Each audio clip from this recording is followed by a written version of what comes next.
పురుషునిలోకే మొదటొచ్చావు, తల్లిలోని నెలలే ఉంటావు.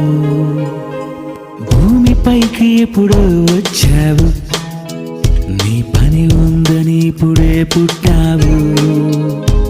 ఆదామును దాటి నోవాహును దాటి ఎందరినో దాటి నీవిప్పుడొచ్చావు.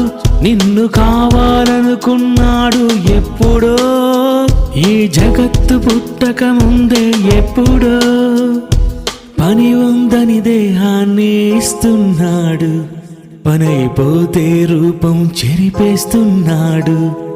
దేవునికే పుట్టావు తెలుసుకో, ఎవరెవరి నుండి వచ్చావో చూసుకో.